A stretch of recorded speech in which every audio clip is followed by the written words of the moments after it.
Donc nous avons vu 3 points. twabonye ingingo eshatu. Le premier, c'est l'Église, une parenthèse dans l'histoire d'Israël. Ingingo ya mbere ni itorero riri mu gakubo mu mateka ya Isirayeli. Donc l'Église est un mystère. Itorero ni ubwiru. Nous le voyons dans Romains 16, 25, 27.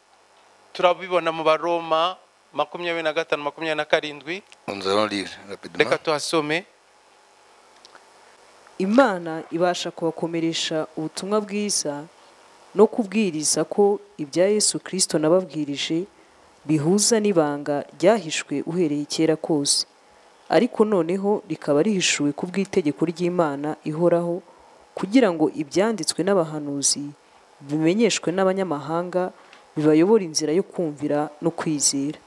Icyubahiro kibi cy'Imana ifite ubwenge yonyine iteka ryose ku bwa Yesu Kristo. Amen. Mais il faut comprendre le sens du mot mystère. Ariko birasaba ko umuntu asobanukirwa iri jambo ubwiru. Ce n'est pas quelque chose qui est caché à tout le monde. Ntabwo ari ikintu gihishwe ku bantu bose. Uniquement pour ceux qui sont étrangers à ce mystère. Gusa ni ku bari hanze y'ubwo bwiru. Mais ce mystère est connu par les seuls initiés. Ariko ubwo bwiru bukaba buzwi gusa n'ababwinjijwemo cyangwa ababutojwe. Donc Paul dit que c'est un mystère caché pendant des siècles. Paulo aravuga ngo ni ubwiru bwahishwe ibihe n'ibihe. 1 Corinthiens 2, 6, 8. Abikorinto ba 2:6-8.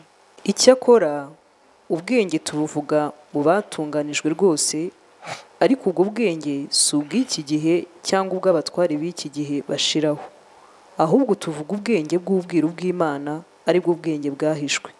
Imana yaringanije ibihe byose bitarabaho ngo buduheshe icyubahiro. Mu batware b'iki gihe ntawabumenye, kuko iyo babumenya ntibaba barabambye umwami w'icyubahiro. Amen. Toujours Paul parle du mystère. Paulo arakomeza kandi kuvuga ku bwiru. Alors dans l'épître aux Éphésiens, Urwandiko rwandikiwe Abanyefeso, c'est là où il explique ce mystère niho asobanura ku by'ubwo bwiru jusqu'à révéler que c'est l'Église. kugeza aho asobanura akamenyekanisha ko ari itorero. Dans Éphésiens 3, Abanyefeso 3, versets 1, 2, 3, 4, 5, 6 jusqu'au verset 10. umurongo wa mbere kugeza ku 10. 12. Nicyo gituma njyewe Paulo ndi imbohe ya Kristo Yesu, mbohewe mwebwe abanyamahanga, kandi namwe mwumvise iby'ubutware bwo kugabura ubuntu bw'Imana nahawe ku bwanyu, ko mpishurirwa ubwiru bwayo mwiyerekwa nk'uko nabanje kwandika mu magambo make. Namwe nimuyasoma muzirebera ubwanyu uburyo menya ubwiru bwa Kristo koko. Ubwo ntibwamenyeshejwe abana b'abantu mu bindi bihe, nk'uko muri iki gihe intumwa zizera n'abahanuzi babuhishuriwe n'umwuka, yuko abanyamahanga ari abaraganwa natwe, kandi bakaba ingingo z'umubiri umwe natwe, abaheshejwe n'ubutumwa bwiza kuzagabana natwe muri Kristo Yesu ibyasezeranijwe. Nanjye nahindutse umubwiriza wabwo nk'uko impano iri y'ubuntu bw'Imana, iyo naheshejwe n'imbaraga zayo zinkoreramo. Nubwo noroheje cyane hanyuma y'abera bose, naherewe ubwo buntu kugira ngo mbwirize abanyamahanga ubutumwa bwiza bw'ubutunzi bwa Kristo butarondoreka, njijure bose ngo bamenye uburyo iby'ubwiru bikwiriye kugenda, aribwo bwahishwe n'Imana yaremye byose uhereye kera kose, kugira ngo muri iki gihe abatware n'abafite ubushobozi bwo mu ijuru mu buryo bw'umwuka bamenyeshwe n'itorero ubwenge bw'Imana bw'uburyo bwinshi, nk'uko yabigambiriye kera kose muri Kristo Yesu umwami wacu. Muri we nimo duherwa ubushizi bw'amanga ngo twegere Imana dushize ubwoba, tubiheshejwe n'uko tumwizeye. Amen.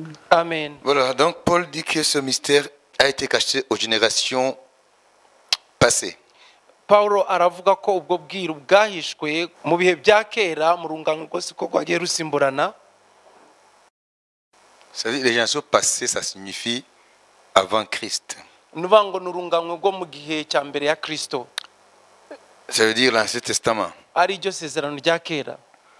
Et il dit que maintenant, ce mystère a été révélé par l'Esprit aux saints apôtres et prophètes de Christ. Akavuga ko ubu noneho ubwo bwiru bwahishuriwe abahanuzi n'intumwa za Yesu Kristo par l'Esprit. kubw'umwuka wera, Parce que nous savons que l'Esprit est venu le jour de la Pentecôte. kuko tuzi neza ko umwuka wera yaje ku munsi wa Pentekote. Nous avons expliqué que Jésus a laissé le fondement de l'Église. Twarasobanuye ko Yesu yasize urufatiro rw'itorero, Et l'Esprit, ça fait bientôt plus de 2000 ans qu'il construit dessus. umwuka wera hashize bingana n'ibihumbi 2000 arimo arubakira kuri urwo rufatiro. Ça veut dire l'Esprit construit, maintenant bientôt ça fait plus de 2000 ans. Nuba ngo umwuka wera arimo arubaka hashize imyaka ibihumbi 2000, Plus de 2000 ans. imyaka isaga ibihumbi 2000, Parce que nous sommes en 2019. ko turi muri 2019. Alors, quand Paul dit que l'Esprit a révélé ce mystère aux saints prophètes et apôtres de Jésus, Iyo Pawulo avuze ko umwuka wera yahishuriye ubwo bwiru intumwa n'abahanuzi ba Yesu Kristo, ça veut dire que Paul, Jean par exemple, bishatse kuvuga ko Pawulo, Yohana nk'urugero ce sont des apôtres mais aussi des prophètes. ni intumwa ariko nanone ni n'abahanuzi. Donc il ne faut pas croire que ce sont les prophètes de l'Ancien Testament. Ntimwibwire rero ko ari abahanuzi bo mu isezerano rya kera, Parce que les prophètes de l'Ancien Testament n'ont pas vu l'Église. kubera ko abahanuzi bo mu isezerano rya kera ntibigeze babona itorero, Parce que c'est un mystère caché en Christ. kuko n'ubwiru bwari buhishwe muri Kristo, Et Christ était encore caché en Dieu. kandi Kristo icyo gihe yaragihishwe mu Mana, Il n'était pas encore révélé dans une forme humaine. ntabwo yari bwagahishukirwe mu ishusho y'umuntu. Lorsque l'ange a révélé à Jean dans l'île de Patmos ce qu'il a écrit dans le dernier livre de la Bible qui s'appelle Apocalypse par défaut parce que c'est la révélation. Igihe Yohana marayika yahishurira Yohana mu kigwa cya Patimosi muri kiriya gitabo, ijambo rikoreshwa mu Kinyarwanda cyangwa mu Cyongereza ryo niryo, ariko mu Gifaransa sibyo. Donc Jean voulait l'adorer. Yohana rero yashatse kuramya cyangwa gusenga marayika, Et l'ange lui a dit ceci. marayika amubwira aya magambo. Apocalypse 22, Dusome ibyahishuwe 22 verset 9. ndimba 8-9. njyewe Yohana numvise ibyo kandi ndabireba, maze kubyumva no kubireba nikubitira hasi imbere y'ibirenge bye bya marayika wabinyeretse kugira ngo muramye. Ariko arambwira ati, reka, ndi imbata mugenzi wawe kandi ndi mugenzi wa bene so b'abahanuzi n'uwabitondera amagambo y'iki gitabo Imana bari yuramya. Amen. Vous voyez? Amen. Murabibona? Je suis compagnon de service de tes frères les prophètes. Ça veut dire Jean ici, l'ange le reconnaît comme prophète. Nuvuga ngo hano marayika afata Yohana nk'umuhanuzi. Qui a compris ce verset? Ninde wasobanukiwe uyu murongo? On va encore le lire. njyewe Yohana numvise ibyo kandi ndabireba, maze kubyumva no kubireba nikubitira hasi imbere y'ibirenge bya marayika wabinyeretse kugira ngo muramye. Ariko arambwira ati, reka, ndi imbata mugenzi wawe kandi ndi mugenzi wa bene so b'abahanuzi. Je suis ton compagnon de service Ndi mugenzi wawe mu murimo et celui de tes frères les prophètes.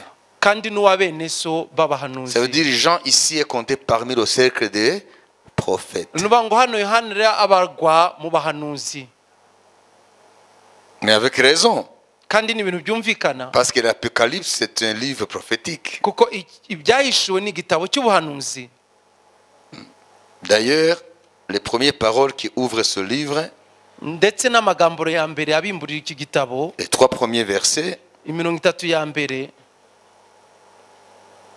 intitulent ce livre le livre de prophétie. yitirira iki gitabo igitabo cy'ubuhanuzi. Lisons. Reka dusome. Ibyahishuwe na Yesu Kristo, iby'Imana yamuhereye kugira ngo yereke imbata ze ibikwiriye kuzabaho vuba, agatuma marayika we nawe akabimenyesha imbata ye Yohana. Uhanyumye ibyo yabonye byose ari ijambo ry'Imana no guhamya kwa Yesu Kristo. Hahirwa usoma amagambo y'ubu buhanuzi. hahirwa n'abayumva bakitondera ibyanditswe muri bwo kuko igihe kiri bugufi. Amen. Amen. Comprenez? Murabyumva? Ça veut dire tout le contenu du livre de l'Apocalypse, Rero ibikubiye muri iki gitabo cy'ibyahishuwe c'est byose la parole ni ijambo ou les paroles de la prophétie. cyangwa ni amagambo y'ubuhanuzi. Vous avez vu, la révélation est venue de Jésus-Christ. Turabona ko iri hishurikirwa ryaturutse kuri Yesu. Ça veut dire le livre de l'Apocalypse, Nuvuga ngo iki gitabo ce cy'ibyahishuwe que Jean a écrit, ibyo Yohani est yanditse venu de Jésus-Christ, bituruka kuri Yesu Kristo qui lui-même a reçu de Dieu le Père. ubwe yakiriye abivana kuri data, Et puis, il a envoyé ça à son serviteur, apôtre et prophète Jean, par l'entremise de son ange. noneho abyoherereza umugaragu we umuhanuzi kandi intumwa Yohana binyuze muri marayika. Comprenez? Murabyumva? La chaîne de transmission Ukuru uruherekane rwo guhanahana de la révélation, ry'ihishukirwa. la source c'est Dieu le Père, Isoko ni Imana data, Jésus, bikajya kuri Yesu, l'ange, bikanyura kuri son ange, marayika. pas n'importe qui, son ange, Ntabwo ari marayika ari uwe wese ariko ni marayika we. et puis Jean, Noneho bikagera kuri Yohana. et Jean aux 7 églises d'Asie. Noneho Yohana akabigeza ku matora arindwi yo muri Aziya.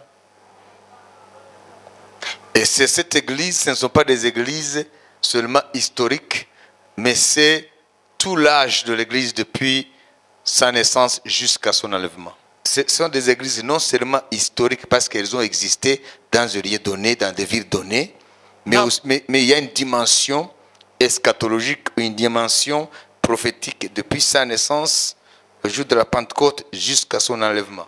Ntabwo ari gusa amatorero yabayeho ahantu runaka mu gihe runaka mu mateka, Quoique, nubwo ariko biri koko, parce que l'église d'Éphèse, Éphèse existe, c'est une ville, l'église de Thyatire, etc. kuko itorero ry'Efeso ryarabayeho, irya Tuatira ryarabayeho, ariko nanone ni mu buryo bwo muhanuzi mu kuvuga ibihe by'itorero C'est la ryose, révélation de toute l'histoire de l'église. ishigwa ry'amateka y'itorero ryose kuva ryakavuka kugeza igihe rizarangiriza. C'est ça la dimension cachée prophétique. Icyo nicyo kintu gihishe mu buryo bw'ubuhanuzi kw'itorero. Pourquoi est-ce que je vous ramène ici? Kuko imbagaruye hano hantu Pour que vous compreniez ni ukugira ngo musobanukirwe ce que Paul a dit, icyo Pawulo yavuze, que le mystère de l'église ko ubwiru bw'itorero n'a pas été révélé aux hommes de Dieu de l'Ancien Testament. ntabwo bwamenyeshejwe abantu abakozi b'Imana bo mu isezerano rya kera. Donc les prophètes de l'Ancien Testament. Ni ukuvuga ngo abahanuzi bo mu isezerano rya kera, Ne va pas chercher l'église dans l'Ancien Testament. ntuzigere ujya gushakisha itorero mu isezerano rya kera, Elle n'y existe pas. ntabwo uzarisangamo. Qui a compris ça? Ninde wabisobanukiwe? Quand tu ouvres l'Ancien Testament, Nubumbura isezerano rya kera, il y a des prophéties sur le Messie, hari ubuhanuzi kuri Mesiya, mais pas l'église. ntabwo ubona ubuhanuzi ku itorero. Et si tu vas faire dire à l'Ancien Testament des choses sur l'église, tu mens. Nuzajya kuvugisha isezerano rya kera iby'itorero uzaba uri urabesha, Parce que l'église était cachée en qui? kubera ko itorero ryari rihishwe muri nde?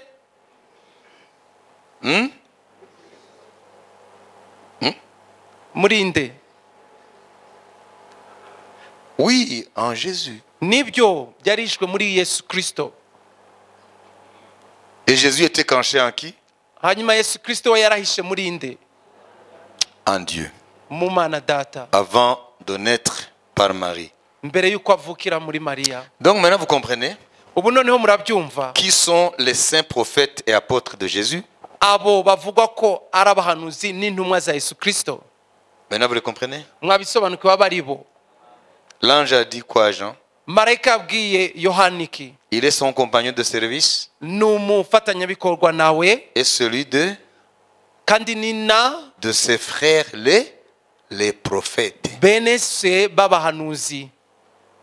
Ça veut dire l'ange reconnaît Jean dans le cercle des prophètes. Nuvuga ngo marayika afata Yohani mu bahanuzi, Parce que Jean a donné des paroles prophétiques kubera ko Yohana yatanze amagambo y'ubuhanuzi qui révèlent les événements des temps de la fin. ahishura ibizaba mu bihe by'imperuka. Paul aussi, Pawulo nuko quoique apôtre, nubwo ari intumwa il était aussi prophète. ariko yari n'umuhanuzi. Qui nous a dit par exemple 1 Corinthiens 15, 50, 51, 52? Pierre. nk'urugero ninde watubwiye abikorinto ba mbere 15:51? Qu'est-ce qu'il dit là? havuga iki aho ngaho? Et qui l'a écrit? Ni nande wabyanditse? nuko bene data icyo mvuga ni iki, yuko abafite umubiri n'amaraso bisa batabasha kuraga ubwami bw'Imana, kandi ibibora bitabasha kuragwa ibitabora. Dore mbamenera ibanga, ntituzasinzira twese, ahubwo tuzahindurwa. Amen. Amen. Est-ce une prophétie? N'ubuhanuzi? Hein? Qui croit que c'est une prophétie? Ninde wizera ko ari ubuhanuzi? Et qui donne la prophétie? Ninde urimo gutanga ubuhanuzi? C'est Paul. Ni Pawulo. 1 Thessaloniciens 4, Abatesalonika ba mbere 4 13, 18. 13:18. Raison. Reka tuhasome. Ariko bene data ntidushaka ko mutamenya iby'abasinziriye, mutababara nka ba bandi badafite ibyiringiro. Ubwo twemeye yuko Yesu yapfuye akazuka, aba ariko twizera yuko Imana izazanana na Yesu abasinziriye muri we. Iki ni cyo tubabwira tukibwirijwe n'ijambo ry'umwami wacu, yuko twebwe abazaba bakiriho basigaye kugeza kuza k'umwami tutazabanziriza na hato abasinziriye. Kuko umwami ubwe azaza amanutse ava mu ijuru arangurura ijwi rirenga hamwe n'ijwi rya marayika ukomeye n'impanda y'Imana, nuko abapfiriye muri Kristo nibo bazabanza kuzuka. Maze natwe abazaba bakiriho basigaye duhere ko tujyananwe nabo tuzamurwe mu bicu gusanganira umwami mu kirere. Nuko rero tuzabana n'umwami iteka ryose. Nuko mumaranishe imibabaro kubwirana ayo magambo. Amen. Est-ce une prophétie? N'ubuhanuzi? Qui la donne? Ninde ubutanze hano? De la part de qui? Buturutse kuri nde? Mais il a dit. Yabivuze wabumuhaye. Bagire amagambo atangira.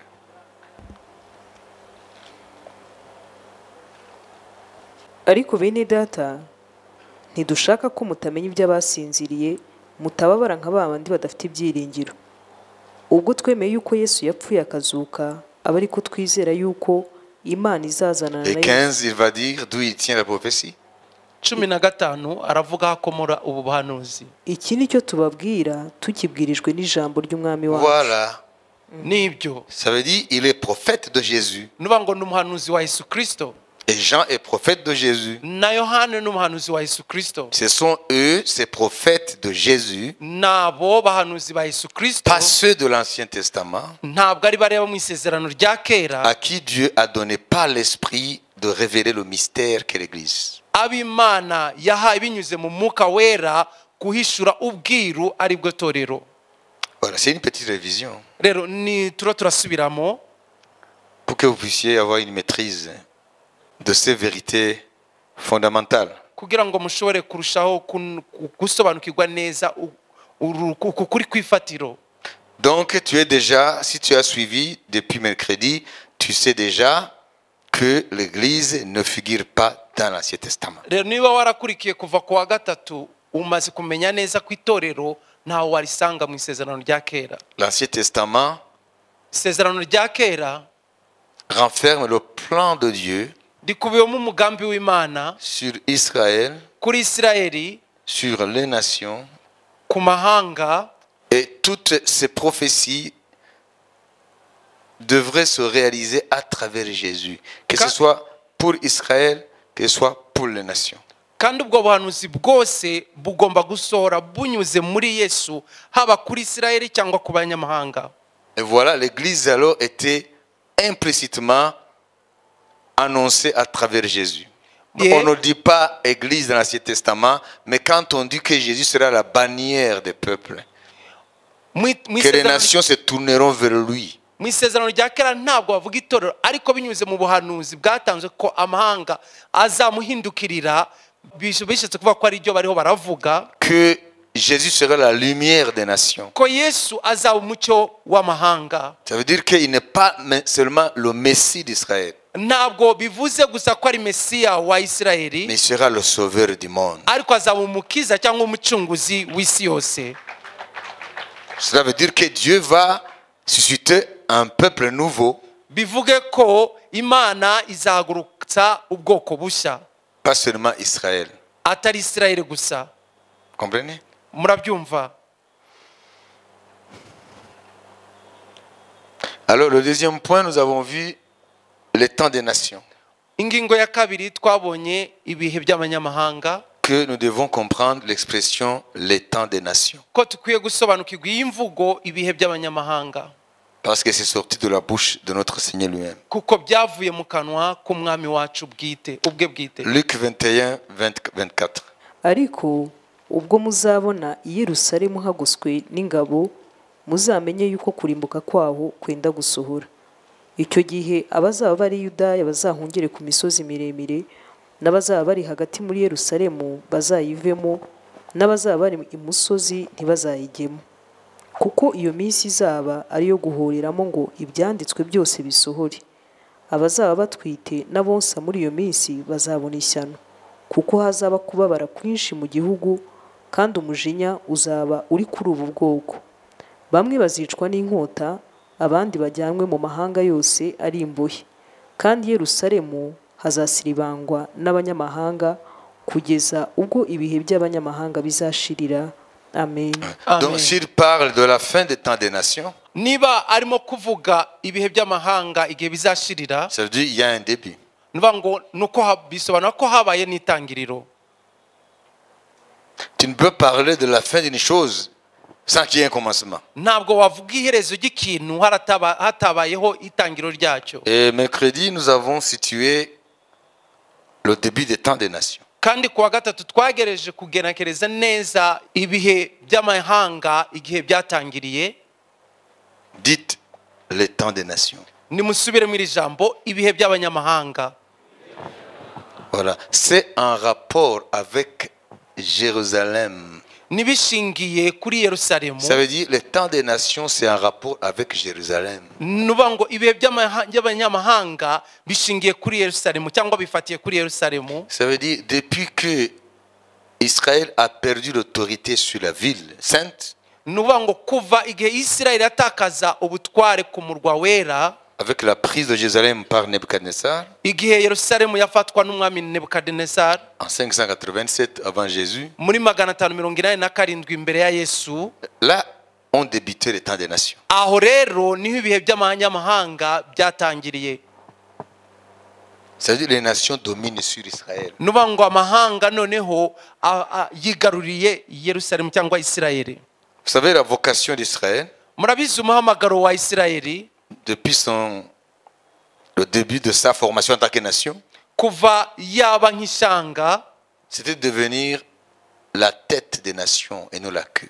kwari kuba umutwe w'amahanga atari umurizo, Le premier et non le dernier. uwa mbere atari uwa nyuma. Ça veut dire être le premier et non le dernier. Nuva Isirayeli ikaba imbere ntibiya nyuma. Mais depuis 587 avant Jésus, Ariko uhereye muri 587 imbere ya Yesu, Israël est devenu la queue. Isirayeli yahindutse umurizo. Même aujourd'hui, Ndetse na n'ubu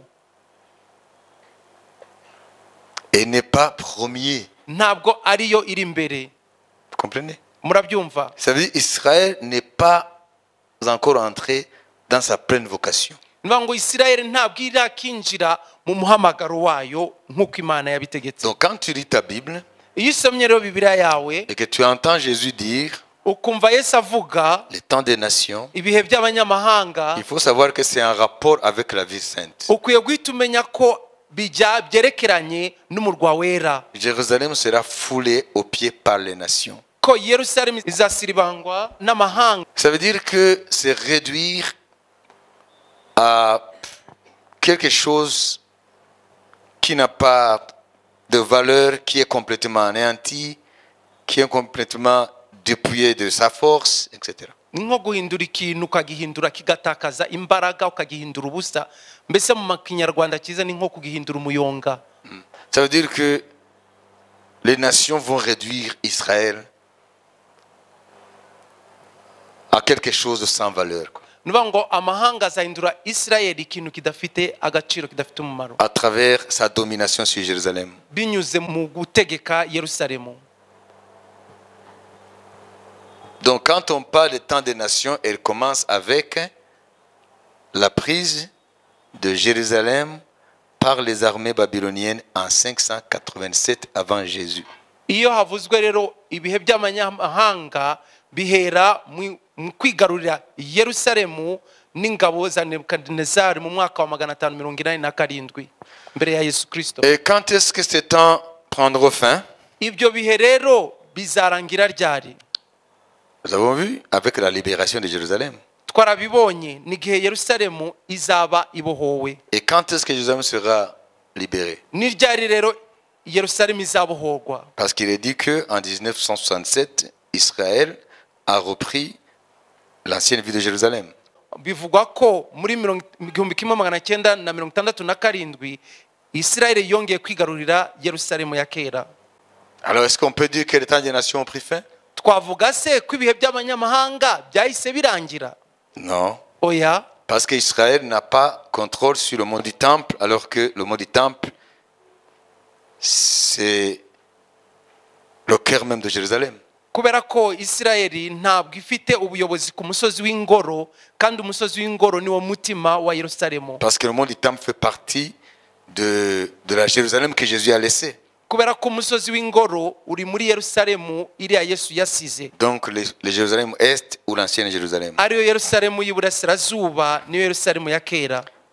Comme rappel, nous avons vu dans Apocalypse 11, Nko kubibutsa twabonye mu Byahishuwe 11 chapitre 11, verset 1-2, que Jérusalem sera à nouveau investi par les nations.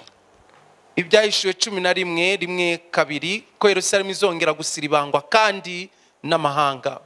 bampa urubingo rusa n'inkoni bati haguruka ugere urusengero rw'Imana n'igicaniro n'abasengeramo, ariko urugo rw'urusengero urureke nturugere, kuko rwahawe abanyamahanga, kandi umudugudu wera bazamara amezi 42 bawukandagira.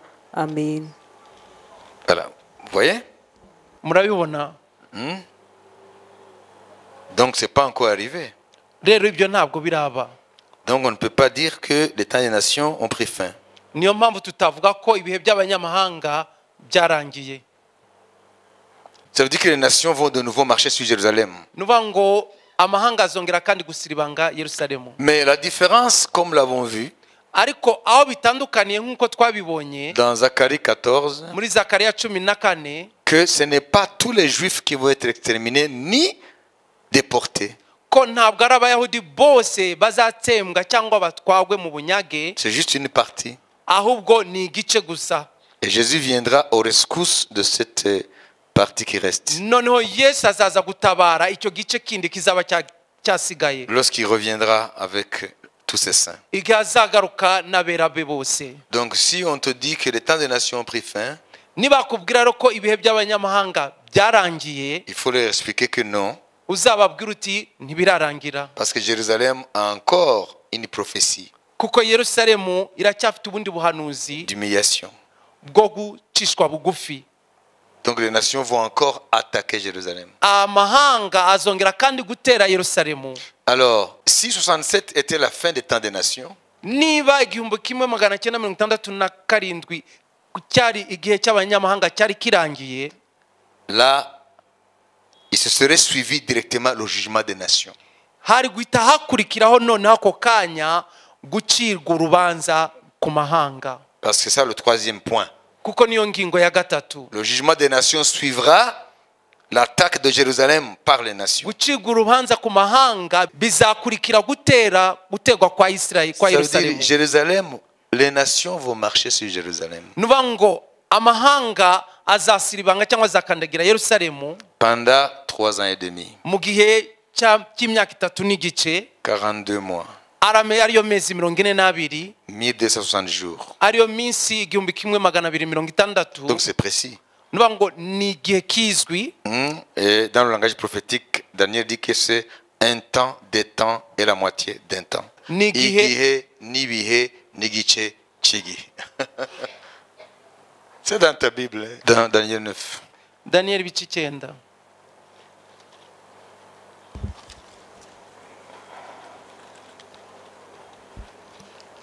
Vous y êtes là? Mwageze 25 jusqu'au verset 27. duhere ku murongo wa 25 tuze ku wa 27. nuko ubimenye ubyitegereze yuko uhereye igihe bazategekera kubaka i Yerusalemu bayisana kugeza kuri Mesiya umutware hazabaho ibyumweru 7, maze habaho ibindi byumweru 62 bahubake basubizeho imiharuro n'impamvu, ndetse bizakorwa mu bihe biruhije. Ibyo byumweru uko ari 62 nibishira Mesiya azakurwaho, kandi ntacyo azaba agisigaranye. Maze abantu b'umutware uzaza bazarimbure umurwa n'ubuturo bwera, uwo iherezo rye rizaba nk'utembanywe n'umwuzure n'amazi, intambara n'ibyago bizarinda bigeza imperuka, niko bitegetswe. Uwo mutware azasezerana na benshi isezerano rikomeye rimara icyumweru kimwe, nikigera hagati azabuzanya ibitambo n'amaturo. Umurimbuzi azaza ku ibaba ry'ibizira, maze kugeza ku mperuka yategetswe n'uburakari busandazwa kuri uwo murimbuzi. Amen. Amen. Amen. Amen. Alléluia. Amen. Ça, c'est un tableau prophétique des temps de la fin. Iki ni igicapo nacyo cy'ubuhanuzi ku bihe by'imperuka. On nous parle d'une semaine et la moitié d'une semaine. batubwira ku byerekeranye n'icyumweru n'igice Ça veut cy'icyumweru. dire une semaine, c'est une septaine d'années. Inuvuga ngo icyumweru ni imyaka 7, Donc la moitié, c'est 3 ans icya kabiri ni imyaka 3. et demi. Alors, allons dans N'igice. Daniel 7. Reka tujye muri Daniel 7 Verset 25. Vous avez umurongo compris wa avant. 25. Écoutez. Niwe uzavuga ibyo kugomera isumba byose, kandi azarenganya abera bisumba byose. Azigira inama zo guhindura ibihe n'amategeko, kandi bizerekanwa mu maboko ye kugeza aho igihe n'ibihe n'igice cy'igihe bizashirira. Amen. Subiramo twumve. Subiramo iyo mvugo y'ubuhanuzi. Igihe n'ibihe n'igice cy'igihe. Voilà. Karusubiremo. Igihe n'ibihe n'igice cy'igihe. Voilà. Égal Bihwanye 42 mois, n'amezi 42, 1260 jours, iminsi 1260, 3 ans et demi. n'imyaka 3 n'igice. Qui a compris? Ninde wabisobanukiwe? Depuis que, ou à partir du moment où, dans le 3e temple de Jérusalem, Uhereye igihe iriya ngoro ya gatatu y'i Yerusalemu, l'Antichrist Antikristo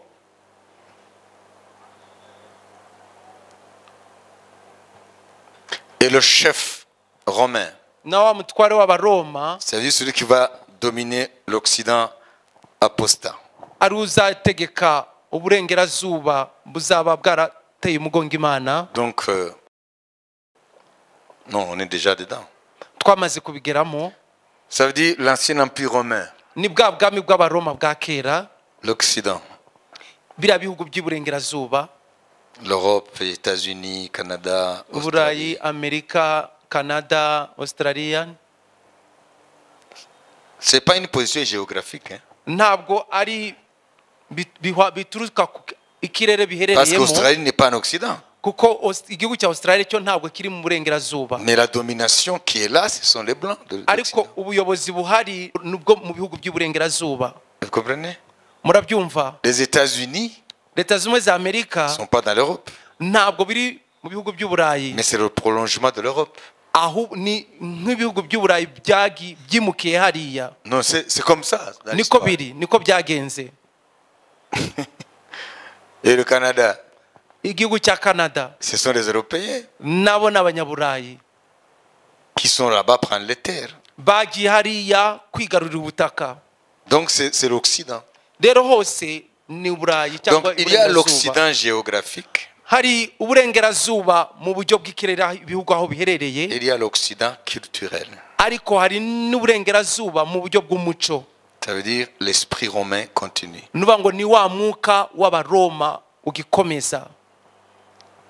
Comprenez? Murabyumva? Donc quand on parle dans la prophétie de l'Occident, Iyo rero mu buhanuzi bavuga ibihugu by'uburengerazuba, ce n'est pas seulement l'Europe ntabwo ari Uburayi gusa ou même les États-Unis et Canada, parce que c'est l'Occident. cyangwa Leta z'Ubumwe za Amerika na Canada, kuko nabyo ni ibihugu Il by'abanyaburayi, faut inclure aussi l'Australie, ariko nanone mukwiye gushyiramo n'igihugu cya Australia, parce que c'est le prolongement de l'Occident. kuko nacyo ni uko nguko n'abanyaburayi bariyo. Même si géographiquement, ce n'est pas dans une même zone. Nubwo aho giherereye ntabwo biri mu bice bimwe.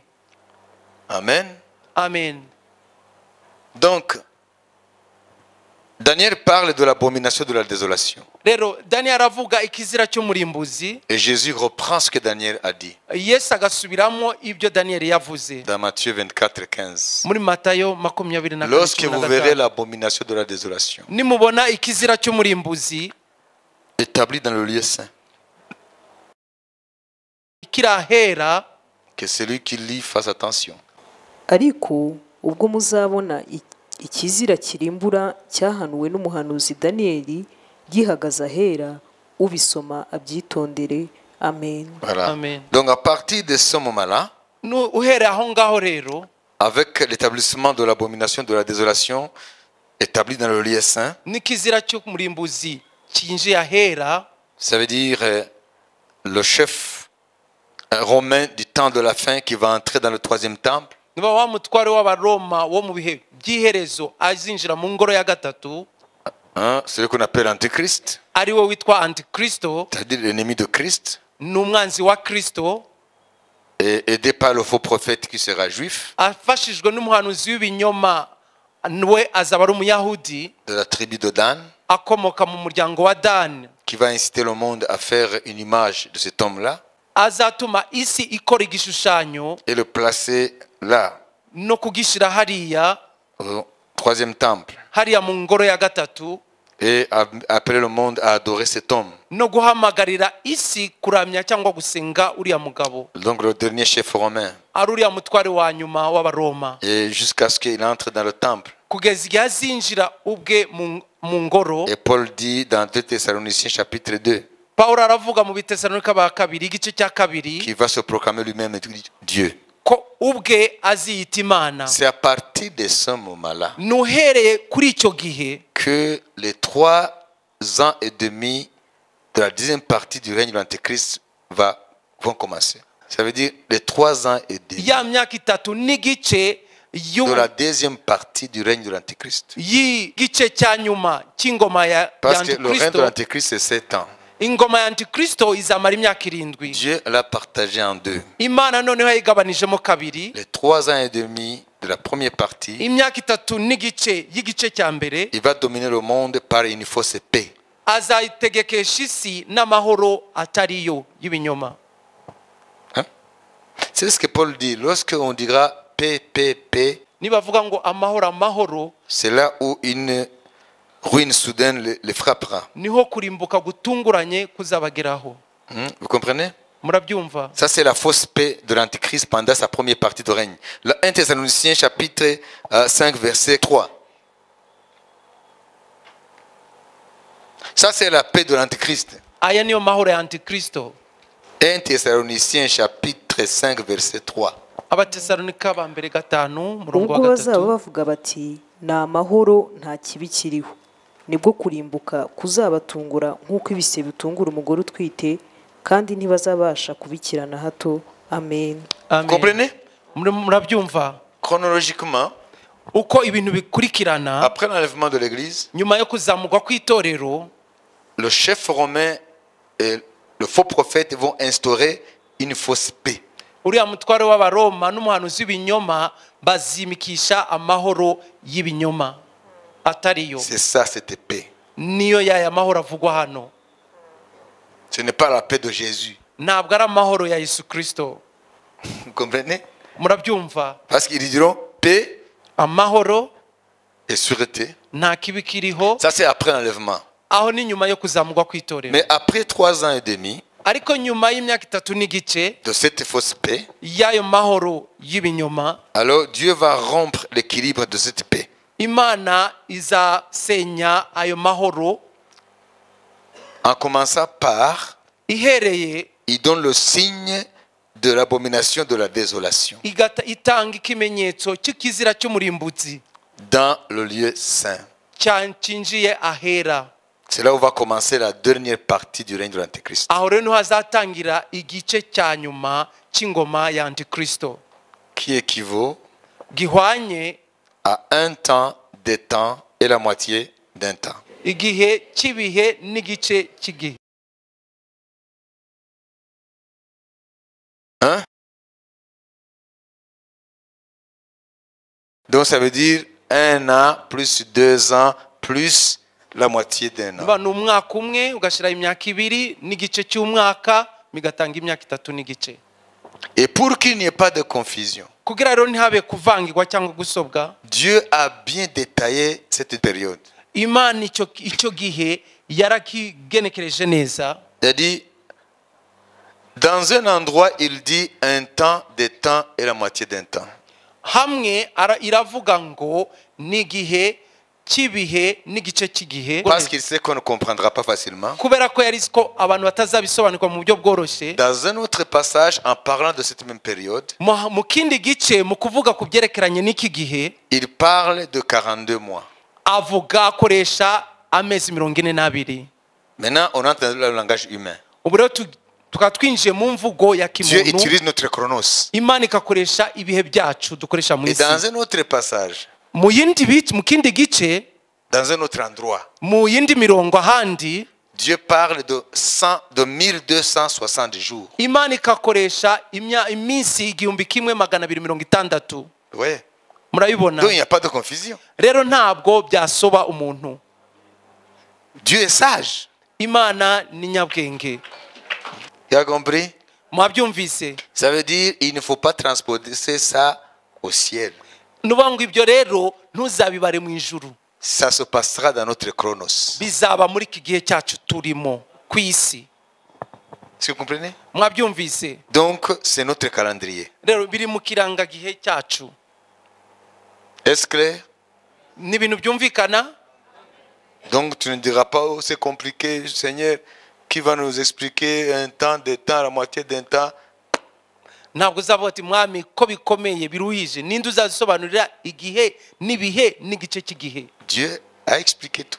Imana yarabisobanuye Il byose. dit 42 mois, Yavuze ngo amezi 42, 1260 jours, iminsi 1260, un temps, des temps et la moitié d'un temps, igihe n'ibihe n'igice cy'igihe, pour que ça soit clair. kugira ngo ibintu bisobanutse. Donc le temps des nations Rero ibihe by'amanyamahanga prendra fin avec le retour physique de Jésus. bizarangizwa no kugaruka mu buryo bugaragarira amaso kwa Yesu Kristo, Pour libérer Jérusalem. aje gutabara cyangwa kubohora Yerusalemu. Et nous avons vu 2 vallées très significatives dans la Bible.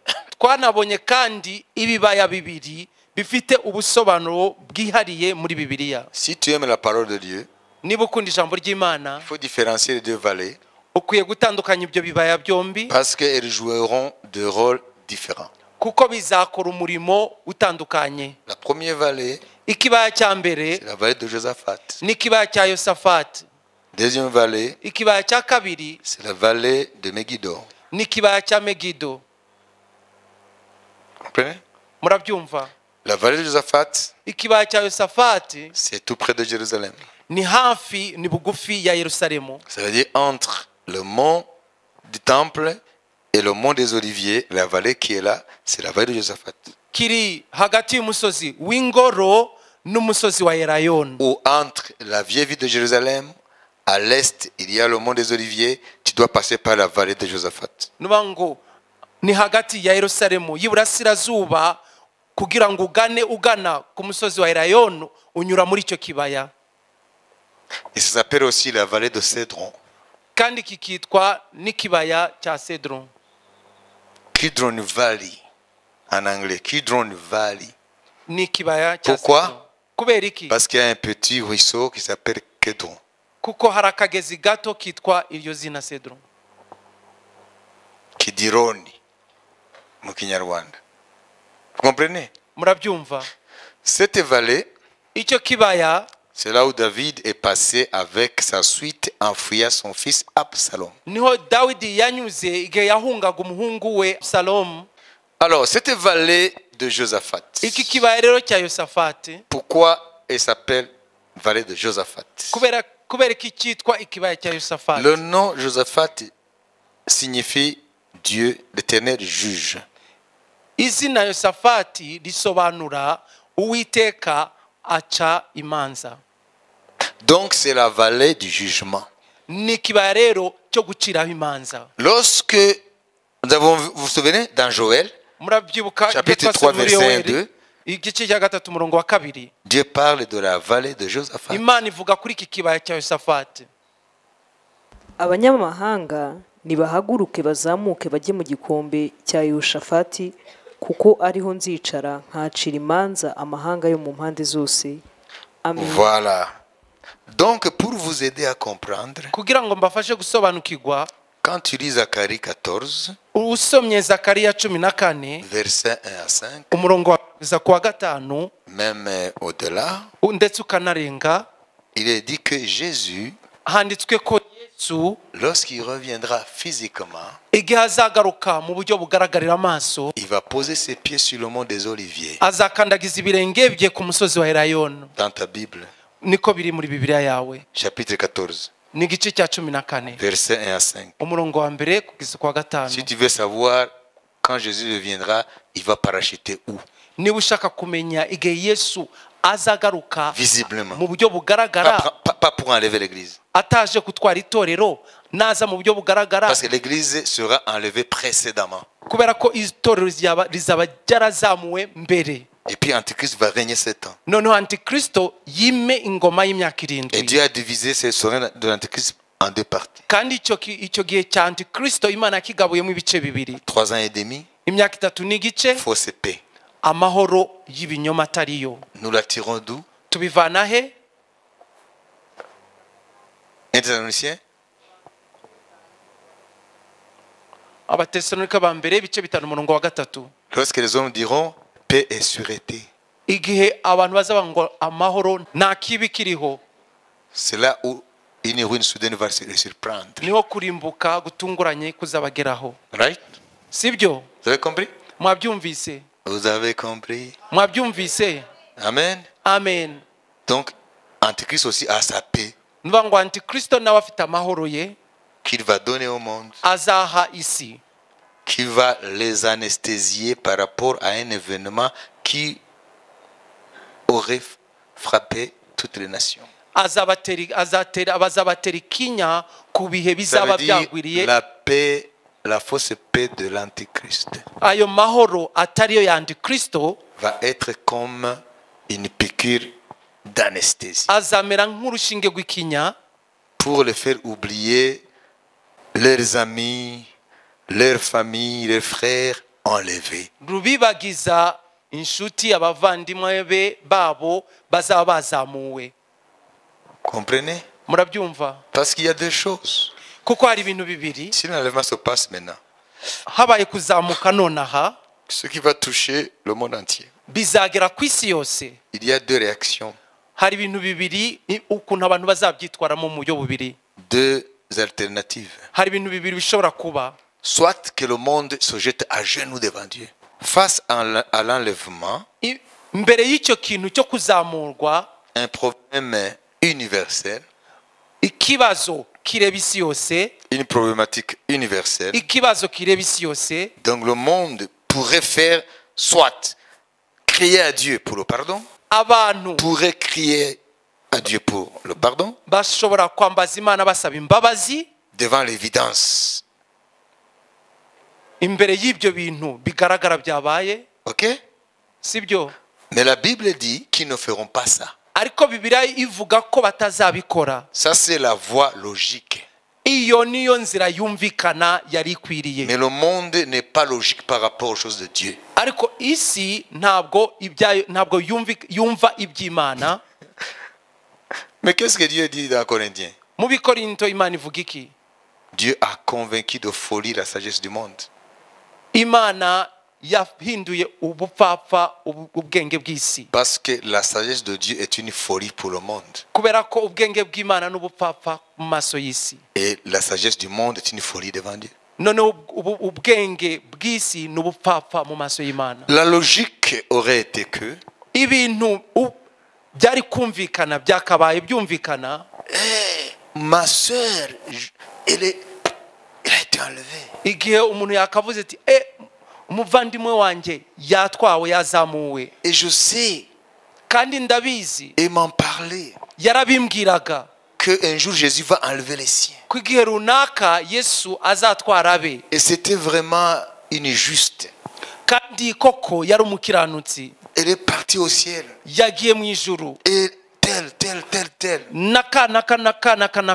La logique serait, Ikintu cyumvikana. oh Dieu, aie pitié de nous. Mana tubabarire. Ne nous brûle pas. Ntudutwike. Ne nous consume pas. Ntudutwike. Ne nous détruis pas. Ntuturimbure. Ça, c'est la logique. Ibyo nibyo byagakozwe. Mais en face de l'événement de l'enlèvement, Ariko mbere y'icyo gikorwa cyo kuzamurwa, des milliers de gens qui vont être enlevés. imbaga n'imbaga y'abantu bazazamuka En un clin d'œil, mu kanya ko guhumbya. le monde ne va pas se prosterner devant Dieu. Isi ntabwo izapfukamira Imana. Le monde ne va pas se repentir. Isi ntabwo izihana. Loin de là. Ntabwo ntizabikora uko. Dieu dit, Imana iravuga ngo le chef romain umutware w'Abaroma et le faux prophète, n'umuhanuzi w'ibinyoma ils vont, par la puissance de Satan, kubw'ubushobozi bwa Satani anesthésier leur conscience. bazatera ikinya umutimanama wabo. Et ils vont leur donner une fausse paix. Noneho bo babahe amahoro atariyo. Dieu a dit, Kubera ko Imana yavuze ngo 1 Thessaloniciens 5:3, Abatesalonika ba mbere 5:3 ils diront paix et sûreté. ngo bazavuga nta mahoro nta kibi kiriho. Pourquoi ils vont dire ça? Kubera ko bazavuga uko nguko. D'après vous? Ku bwanyu ni kubera ko bazavuga uko nguko. Parce qu'il y a eu quelque chose qui les appelle à affronter la réalité. Hari ikintu cyababayeho gituma bahangana n'ibyabaye. Comprenez? Murabyumva? C'est-à-dire l'enlèvement va terrasser le monde. Nuvuga ngo ukuzamurwa kw'itorero kuzahungabanya isi. Vous comprenez? Si Murabyumva? toi, Tarsis, Wowe Tarsis, bon, je t'aime et je veux que tu sois aussi à mes côtés, ok? ndakukunda ndifuza ko uzabana nanjye mu ijuru iburyo bwanjye iruhande rwanjye. Alors, c'est un exemple. N'urugero ntanze. À minuit moins 20, Saa sita z'ijoro zibura 20, ton épouse et ton enfant là, umugore wawe tu ne n'umwana le trouves wawe pas dans la maison. ukababura mu nzu. Ok? Qu'est-ce que tu vas faire? Uzabyitwara mute? Et tu vas téléphoner chez Safari. Hanyuma utelefone Safari mu Lui, rugo lui kwa aussi, Safari, son épouse et ses enfants partis. ari we n'umugore we n'abana bamaze bagiye. Qu'est-ce que vous allez conclure? Vous? Mwebwe babiri muzahita mwibwira iki? Ou vous téléphonez à un autre. Ugatelefona undi Vous trouvez 5, 4, 5, 10 personnes ugasanga abantu 10 que tu connais réellement qui sont disciples de Jésus. uzi neza ko barabigishwa ba Yesu Ils ne sont pas là. ntabwo bagihari. Alors, qu'est-ce qu'il faut faire? Uzakora iki? Logiquement, Mu buryo bwumvikana c'est crier à Dieu. abo bantu bose bazatabaza Imana. Tous ces gens qui tu as téléphoné. Abo bose watelefonye Oh, des cris partout. Des kwamba cris partout, dans tous les coins et recoins du monde. Des cris. kuboroga ahantu hose mu duce twose tw'isi. Mais ce n'est pas cela qui se passera. Ariko uko ntabwo ariko bizaba. Pourquoi? Kubera iki? Dieu est omniscient. Imana izi byose. Il a déjà prévu. yamaze guteganya la réaction du monde. uko isi izifata. 1 Thessaloniciens 5:3. Abatesalonika ba mbere 5:3. Ils diront paix et sûreté. Ngo bazavuga ngo ni amahoro nta kibi kiriho. Et comment est-ce que cette folie va prendre l'humanité? Ni gute ubwo busazi cyangwa ubwo bupfapfa buzafata inyoko muntu Mais yose? Dieu le dit. Imana irabitubwira, Il le dit. irabivuga Dans Thessaloniciens, mu Batesalonika ba kabiri chapitre 2. igice cya kabiri. Lis versets 7-8. Hasome umurongo wa 7 n'umunani. kuko amayoberane y'ubugome n'ubatangiye gukora ariko ntazahishurwa keretse uyabuze ubu akuweho nibwo Ça veut dire l'église. Nuvuga itorero, wa mugome azahishurwa Antichrist sera révélé après l'enlèvement. Antikristo C'est nous qui azahishurwa. freinons le mal pour qu'il n'aille à son paroxysme. Nitwe tubujije ikibi ko kigera ku ndunduro yacyo. Nous sommes le sel, le quoi? Turi Et la umunyu lumière du monde. n'umucyo w'isi. Hein? Ok? Sibyo? We are the salt and the light of the world. Turi umunyu n'umucyo w'isi. Quel est le rôle du sel? Umurimo w'umunyu ni iki? Le sel freine la corruption. Umunyu ukiza urinda kubora. Voilà. Ça veut dire que ça freine. Ubuza kubora. Avant l'avènement de frigo, Mbere yuko za frigo ziza, les zibaho, anciens utilisaient le sel abantu bo mu gihe cya kera pour bakoreshaga umunyu conserver la viande. mu kubika inyama, On cachait la viande dans enveloppée du sel. bakazibika babizishe mu munyu. Ok. nibwo wa mugome azahishurwa uw'umwami Yesu azicisha umwuka uva mu kanwa ke akamutsembesha kuboneka kukuza kwe. Kuza k'uwo mugome kuri mu buryo bwo gukora kwa Satani gufite imbaraga zose n'ibimenyetso n'ibitangaza by'ibinyoma n'ubuhenzi bwose bwo gukiranirwa ku barimbuka kuko batemeye gukunda ukuri ngo bakizwe. Qu'est-ce que Dieu va faire? Nicyo gituma Imana izaboherereza ubushukanyi bukomeye cyane ngo bizere ibinyoma. Voilà. Nibyo. Merci. Ça veut dire quoi? Bivuga iki ibyo? Tout est clair. Ni ibintu byose birasobanutse. Il y a une puissance spirituelle Hari imbaraga zo mu mwuka que la Bible appelle la puissance d'égarement. Bibiliya yita imbaraga z'ubushukanyi. Dieu va envoyer cette puissance. Imana izohereza izo mbaraga Au lieu d'agir avec raison, mu mwanya uko bakora mu buryo bwumvikana, ils vont agir d'une façon irrationnelle. bo bazakora mu buryo butumvikana nkaho nta bwenge burimo. Je ne sais pas si vous tremblez devant cette situation.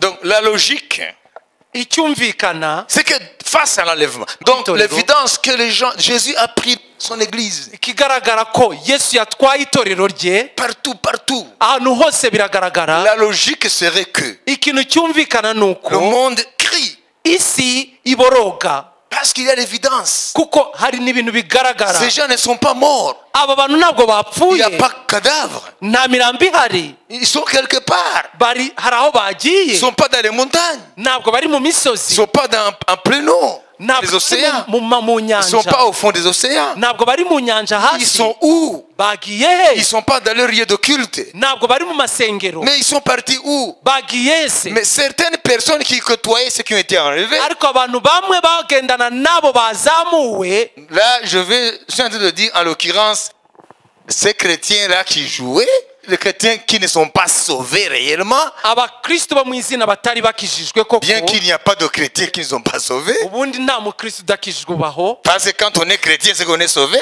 kuko iyo uri umukristo bivuga ko ukijijwe. Malheureusement, il y a des chrétiens nominaux. Ikibabaje hari abakristo bo mu izina, Alors, ces gens vont rester. abo ngabo rero bazasigara. C'est auprès de ceux qui vont rester. Ni kuri abo rero bazasigara, Ça veut dire qui étaient détenteurs de la vérité, bari bafite ukuri bakuzi, mais qui ne la vivaient pas. ariko ntibabe muri uko kuri, C'est eux qui vont commencer à réaliser nibo bazatangira kubona que ko il y a besoin d'attache.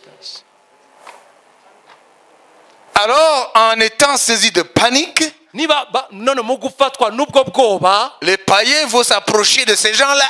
abapagani bazabasanga Et ils vont dire, mais qu'est-ce qui se passe? bavuga ngo nibiki ibi byabaye. Alors, ces chrétiens qui sont restés, Abakristo rero basigaye parce qu'ils sont parmi les vierges folles, kuko bari muri bari b'abapfapfa ils vont dire au monde ce qui s'est passé. bazahita babwira isi ibyabaye ibyo ari byo. Alors le monde, Isi rero au lieu de dire oh Seigneur, aie pitié de nous, mu mwanya wo kuboroga bava ngo mwami tubabarire, accorde-nous au moins une chance, wongera uduha amahirwe, ils vont recevoir une puissance d'égarement de la part de Dieu. ahubwo bazakira umwuka w'ubushukanyi uturutse ku Mana. Et l'antéchrist avec le faux prophète, Antikristo n'uwo muhanuzi w'ibinyoma, même si on peut appeler véritablement l'antéchrist et le faux prophète. mu by'ukuri Antikristo n'uriya muhanuzi w'ibinyoma. Vous comprenez? Murabyumva? Et l'autre chef romain, Hanyuma n'uriya mutware w'abaroma on peut l'appeler twamwita l'antéchrist. uza mbere ya Kristo. Ça veut dire il va dominer le monde Nuvuga ngo azategeka ku isi,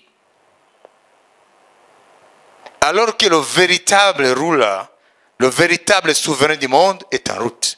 kandi umutware w'ukuri w'isi ari mu nzira za, C'est Jésus-Christ. ni Yesu Kristo.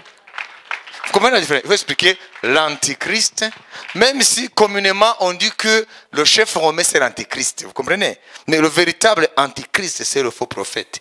Parce que lui il est juif. Tu vois? Hein? Il est juif mais il est faux prophète. Parce que Jésus, les juifs le prenaient, ça veut dire les juifs qui ont cru. Ils l'ont pris pour un grand prophète. Nuvuga ngo abayahudi koko bizeye bafata Yesu nk'umuhanuzi ukomeye. Rero aravuze ngo Antikristo Should be the Antikristo false yakagombye prophet. kuba wa muhanuzi w'ibinyoma, kubera ko Parce que tu ne peux pas être Christ alors que tu es gentil. kuko ntabwo waba Kristo uri umunyamahanga. Comprenez? Pour être Christ, il faut que tu sois juif. Kugira ngo ube Kristo ukwiye kuba uri umuyahudi. Comprenez? Oh Mwabyumvise? là, nous sommes en face de un qui est quelqu'un de gentil. Turabona imbere yacu umwe Gentile. w'umunyamahanga, Ça veut dire le chef romain. nuvuga ngo wa mutware w'abaroma.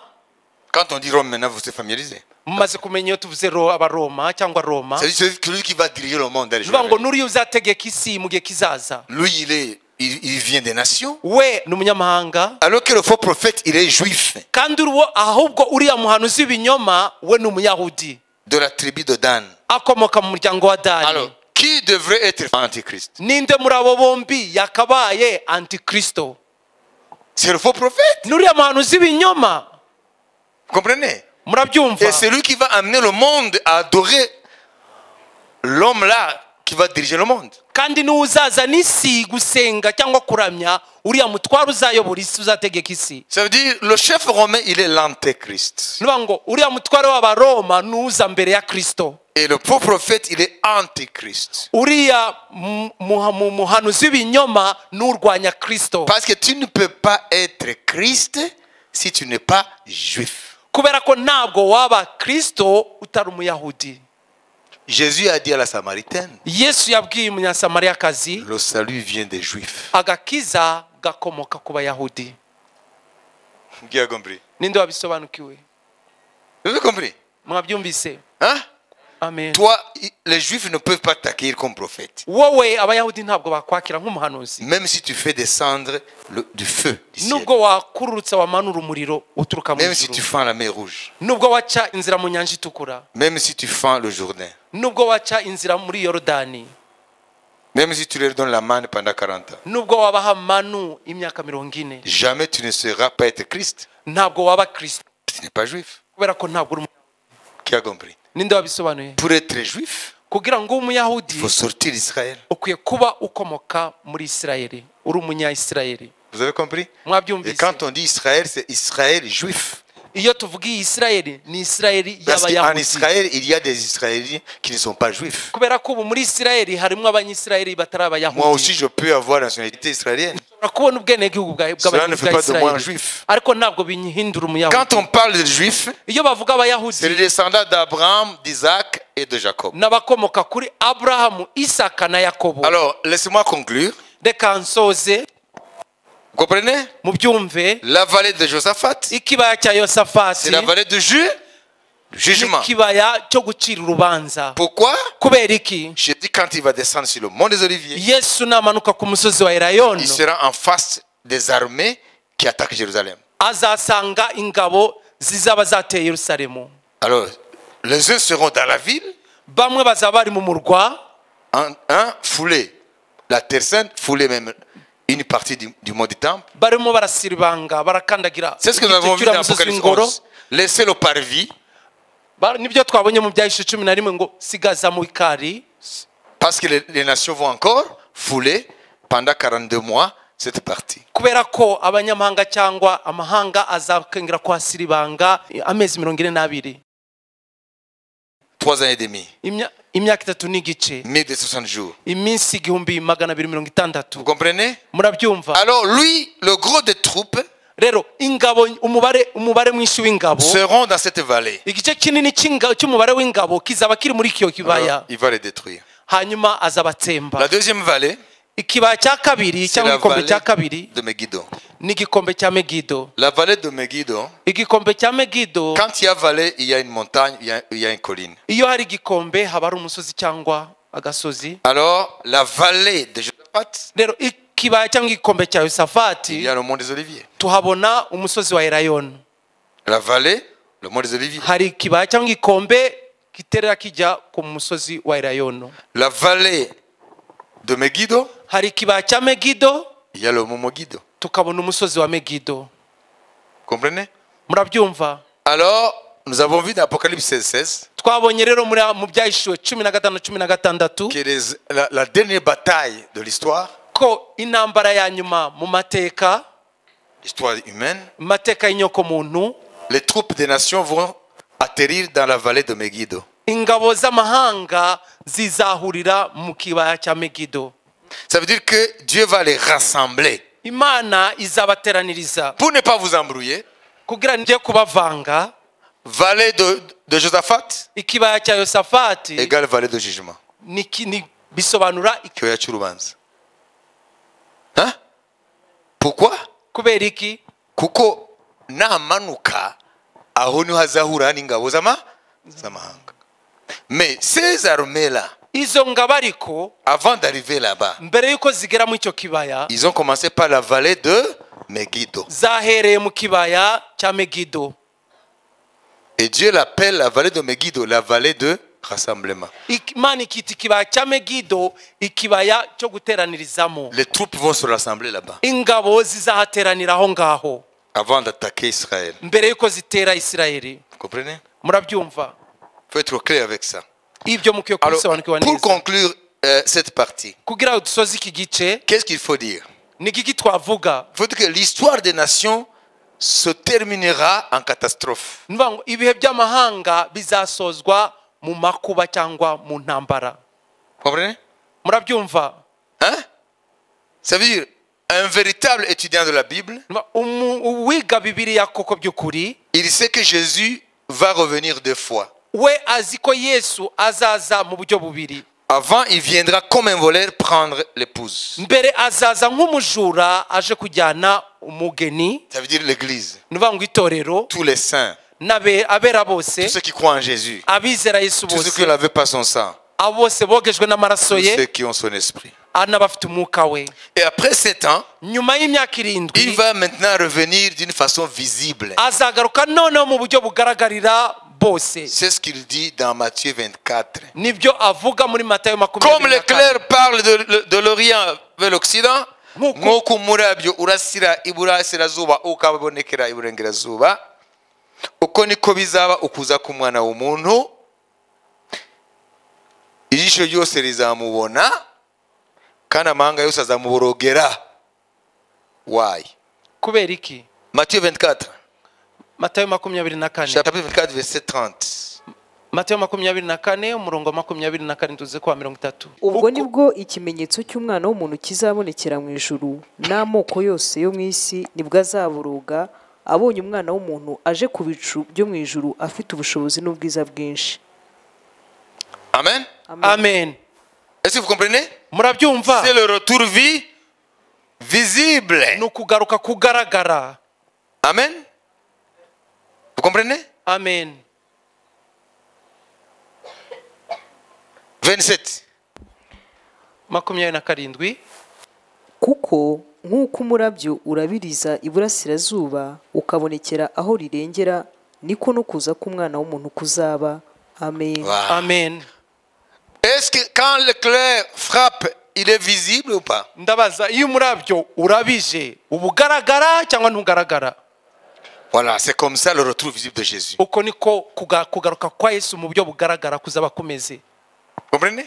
Murabyumva? Toutes les nations le verront. Amahanga yose azamubona. Et il dit, les nations se lamenteront. Kandi akongeraho ngo amahanga azaboroga. Ça, c'est vers la fin des temps des nations. Aho ni ku musozo w'ibihe bya nyuma by'amahanga, C'est la fin des temps des nations. ibihe bya nyuma by'ibihe by'abanyamahanga. Ça veut dire que les nations vont se terminer en catastrophe. Ngo ibihe by'abanyamahanga bizarangirira mu ntambara, mu mibabaro. Je vais terminer en vous disant, Reka ndangize mbabwira l'histoire des nations amateka ibihe by'abanyamahanga va se terminer bizasozwa dans une confrontation directe et visible avec Jésus. mu kurwana mu buryo bugaragara n'umwami Yesu. Vous voyez, aujourd'hui, il y a une confrontation entre le royaume de Dieu et le royaume de Satan dans le monde invisible. Murabizi uyu munsi hari uguhangana cyangwa kugongana hagati y'ubwami bw'Imana n'ubwami bwa Satani mu buryo bwo mu mwuka. Et nous envoyons les conséquences et les retombées dans le monde visible. Tukabona rero ingaruka zabyo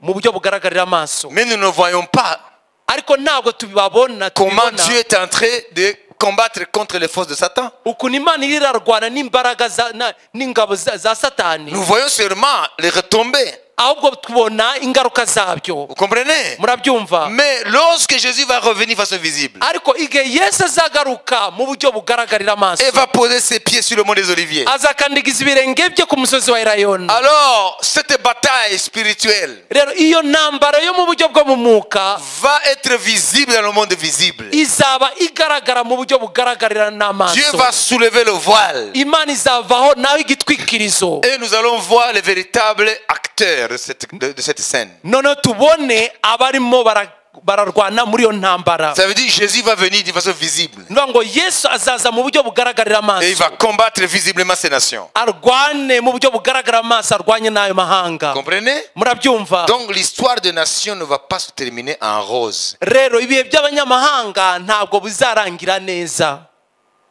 Qui a compris? Ninde wabisobanukiwe? Comprenez?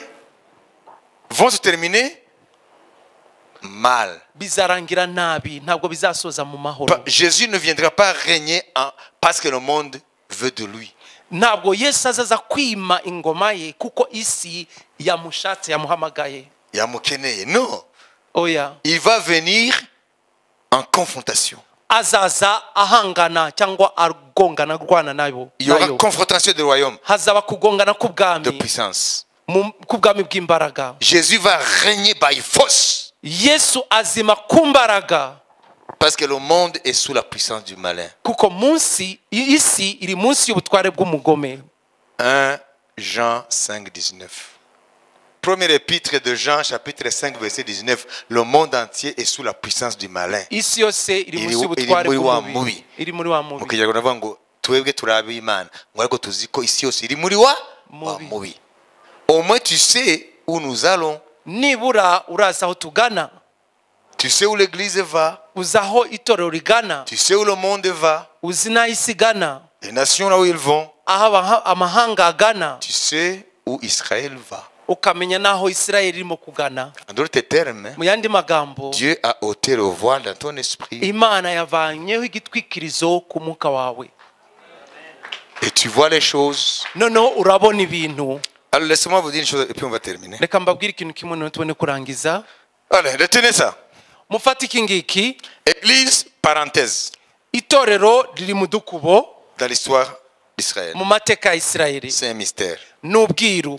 Deuxièmement, Icya kabiri, la fin des temps, plutôt les temps des nations. ibihe by'abanyamahanga. Vous savez, quand Dieu commence à compter les temps des nations et quand Dieu va mettre fin au temps des nations. Muzi ni ryari Imana yatangiye kubara ibihe by'abanyamahanga kandi ni ryari bizarangira.